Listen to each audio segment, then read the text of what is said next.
प्रिय मित्रों, आज हम भारत की प्राचीन गुरुकुल शिक्षा प्रणाली पर बात करेंगे। हम सबको भारत की उस प्राचीन गुरुकुल शिक्षा पर चिंतन करना होगा, मनन करना होगा।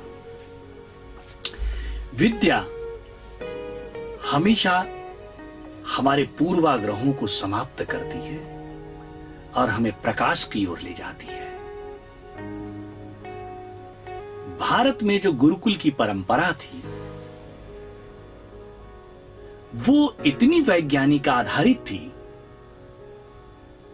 हमारे ऋषियों ने उसे इतना वैज्ञानिक तरीके से उसे बनाया था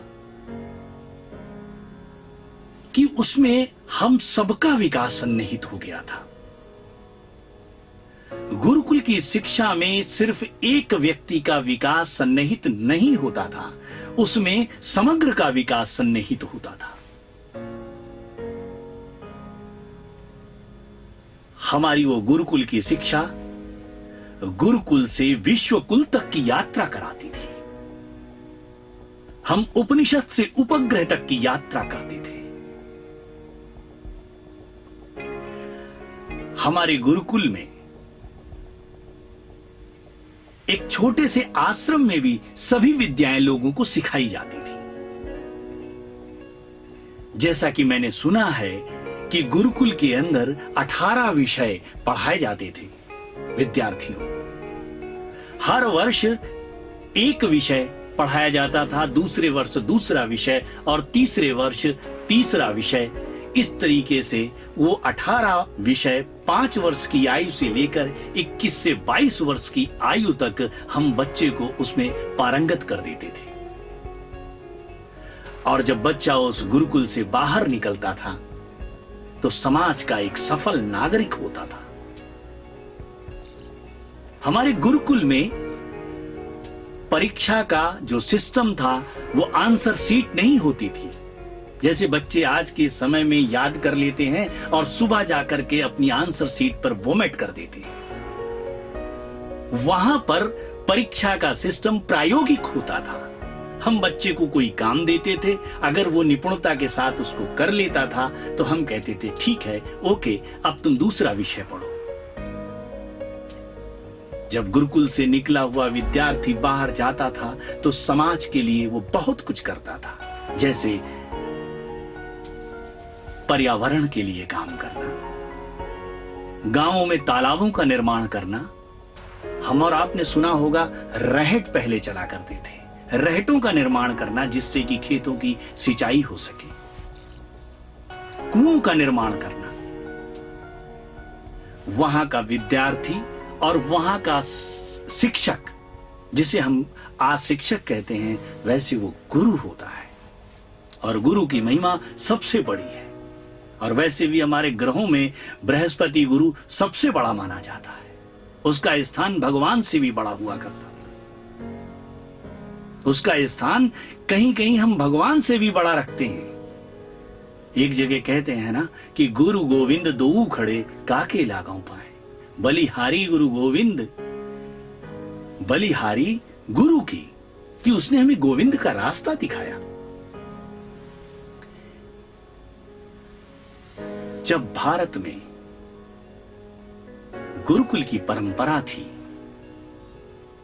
तो वहां के विद्यार्थी इस समाज को भव्य, सुंदर, समृद्ध, अलौकिक, खुशहाल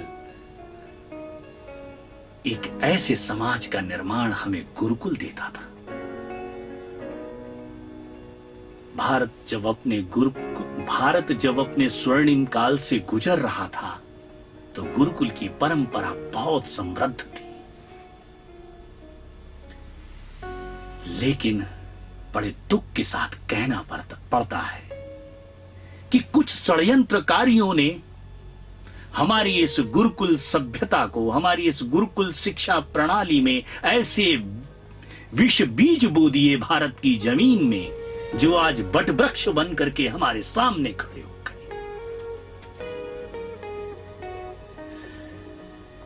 और हमारी वो व्यवस्था खंडित होने लगी, टूट टूटने लगी।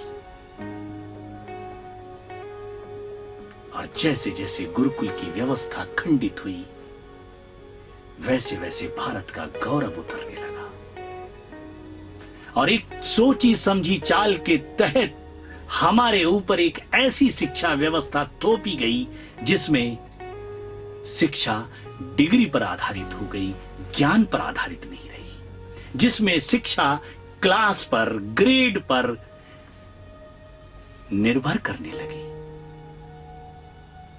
ज्ञान कहीं दूर चला गया। हम दिग्भ्रमित होकर के अपना अस्तित्व भूलने लगे। आज अगर हमें पुनः भारत को स्वर्णिम युग की ओर ले जाना है, तो निश्चित तौर पर हमें गुरुकुल की उस पुरानी शिक्षा पद्धति को वापस लाना होगा, उसे पुनर्जीवित करना होगा, उसके अंदर फिर से चेतना का संचार करना होगा, उसको पुनः प्राण प्रतिष्ठा उसकी करनी होगी। डिग्रियों पर आधारित कैसे हम भव्य समाज का निर्माण कर पाएंगे? हम आपसे पूछते हैं, महाकवि कालिदास के पास कौन सी डिग्री थी जिन्होंने मेघदूत, अभिज्ञान शाकुंतलम, रघुवंश, कुमार संभव जैसे ग्रंथों की रचना की, जो आज भी मानव जाति के हृदय को स्पंदित कर देते हैं, झनकृत कर देते हैं। युगों युगों पहले जितने वो जीवंत थे, आज भी वे उतने ही जीवंत हैं। 500 वर्षों पहले लिखी गई रामचरितमानस के रचयिता महाकवि तुलसी आज भी घर घर में पूजे जाते हैं। कौन सी डिग्री थी उनके पास? हम आपसे पूछते हैं कि चरक के पास कौन सी डिग्री थी कि उन्होंने इतनी औषधियां खोज दी? सुश्रुत के पास कौन सी डिग्री थी? हमारे खगोल शास्त्रियों के पास कौन सी डिग्री थी जिन्होंने हमें इतनी सारी चीजें खोज के दी? सोचो, हम 9वीं शताब्दी में ये जान गए थे कि सूर्य और पृथ्वी के बीच की दूरी क्या है। 9 ग्रहों का पूजन हम न जाने कब से करते चले आ रहे हैं। जिन्होंने हमें ये ज्ञान दिया था, उन्होंने किस यूनिवर्सिटी से, किस कॉलेज से ये डिग्रियां पाई थी? उन्होंने कैसे बता दिया था कि मंगल की धरती लाल है? आज वैज्ञानिक कह रहे हैं। हम युगों युगों से मंगल की पूजा लाल दाल से करते चले आ रहे हैं। 14वीं शताब्दी में हमने कह दिया था कि प्लूटो ग्रह नहीं है। कौन सी हमारे पास ऐसी डिग्रियां थी लोगों की? आज आधुनिक युग की अगर बात करें तो भारत के अंदर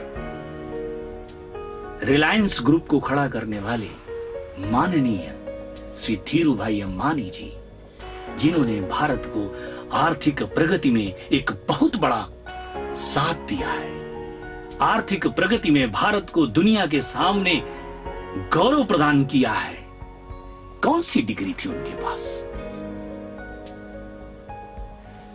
मैं बहुत ही विनम्रता के साथ निवेदन करना चाहूंगा उन बच्चों से, उन लोगों से जिनके पास अच्छे ग्रेड नहीं मिले, जिनके पास अच्छे नंबर नहीं आए, जिनके पास डिग्रियां नहीं हैं, जिनके पास क्लास नहीं है, उन्हें निराश होने की जरूरत नहीं है। सिर्फ अपने भारत के इतिहास को देखने की जरूरत है।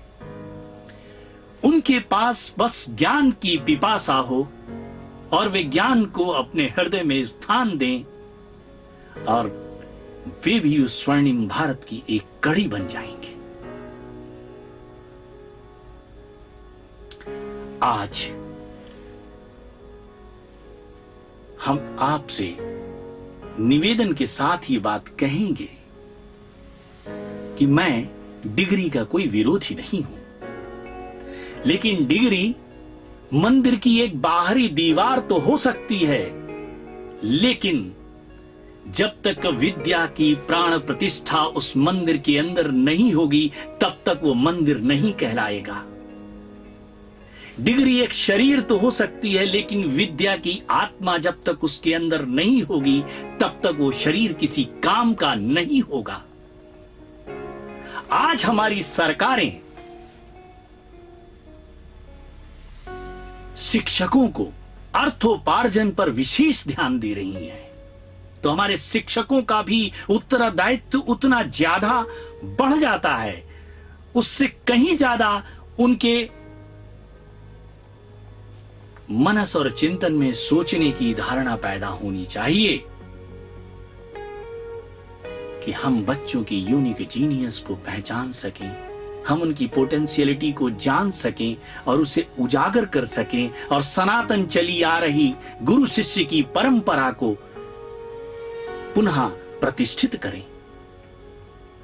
अपने को सिर्फ वेतन भोगी ना समझें, खुद भी ज्ञान का अर्जन करें और बच्चों को भी उस ज्ञान की पिपासा के जागृत करते हुए उस प्यास को बुझाएं, उन्हें ज्ञान का उपासक बनाएं।